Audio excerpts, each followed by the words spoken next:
PIA شدید بدحالی کا شکار ہو گیا، لیز پر لیے گئے جہاز اب چلنے کے قابل بھی نہیں رہے۔ یہ پورا معاملہ ہے کیا، بتاتے ہیں آپ کو آج کی اس ویڈیو میں، لیکن اگر آپ نے ہمارا چینل سبسکرائب نہیں کیا تو ابھی کر لیں اور بیل آئیکن دبانا مت بھولیے گا۔ ناظرین، پاکستان کی قومی ایئر لائنز کے پاس موجود لگ بھگ آدھے جہاز اس وقت پرواز کے قابل نہیں ہیں اور انہیں فعال بنانے کے لیے درکار پیسوں کا بندوبست کرنے میں پاکستان انٹرنیشنل ایئر لائن کو مشکلات کا سامنا ہے۔ PIA کے پاس کل 31 جہاز ہیں، جن میں بڑی تعداد یورپی جہاز ساز کمپنی ایئر بس کے بنائے گئے A320 کی ہے۔ امریکی جہاز ساز کمپنی بوئنگ کے جہازوں کی بھی کچھ تعداد PIA کے پاس موجود ہے۔ ان میں 15 کے لگ بھگ جہاز ایسے ہیں جو PIA نے لیز پر حاصل کر رکھے ہیں، یعنی پاکستانی قومی ایئر لائنز کو لگ بھگ ہر ماہ لیزنگ کمپنیوں کو جہاز استعمال کرنے کے عوض پیسوں کی ادائیگی کرنا ہوتی ہے۔ حکام کا اس حوالے سے کہنا ہے کہ 31 میں سے لگ بھگ 25 جہاز پرواز کے قابل ہیں، جن میں سے مزید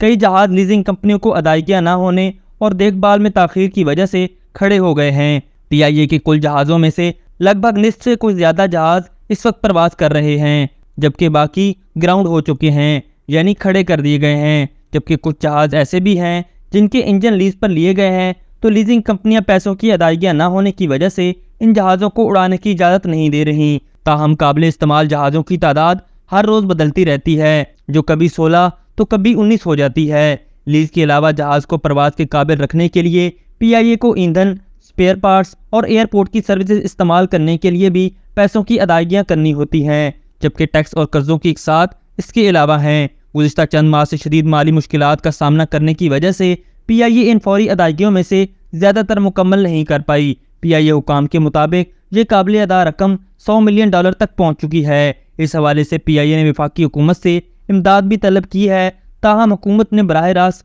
اسے ایمرجنسی فنڈز دینے سے معذرت کر لی ہے۔ ذرائع کا کہنا ہے کہ اگر صورتحال ایسی رہی تو بات رواں ماہ میں PIA کے آپریشنز معطل ہونے تک پہنچ سکتی ہے۔ ناظرین، پاکستان کے اسٹیٹ اونڈ انٹرپرائزز پہ ہر سال کئی بلینز آف ڈالرز خرچ کیے جاتے ہیں اور ان کے ملازمین اور افسران کو ملینز میں تنخواہوں کی ادائیگیاں کی جاتی ہیں، مگر اس کے برعکس انہیں دنیا کی نمبر 1 رہنے والی ایئر لائنز کے جہازوں کا یہ حال کر دیا ہے کہ وہ اب اڑنے کے قابل بھی نہیں رہے، جس حوالے سے اب پلاننگ چل رہی ہے کہ اس کی پرائیویٹائزیشن کی جائے گی تاکہ ان اداروں کو منافع بخش بنایا جا سکے اور ہر سال جو بلینز آف ڈالرز خرچ کیے جاتے ہیں ان کی بھرپائی بھی ممکن ہو سکے اور اس سے آنے والے منافع کو اس کی بہتری کے لیے خرچ کیا جا سکے۔ اس حوالے سے فواد حسن فواد، جو کہ نگراں وفاقی وزیر برائے نجکاری کا حلف اٹھا چکے ہیں، ان کا بھی کافی اہم رول سمجھا جا رہا ہے کہ یہ PIA کی نجکاری کے حوالے سے ایک بہترین پلان پیش کریں گے۔ ناظرین، اسلام آباد انسائیڈر بھی اس حوالے سے مطالبہ کرتا ہے کہ جتنے بھی ادارے اس وقت ملک کو نفع دینے کی بجائے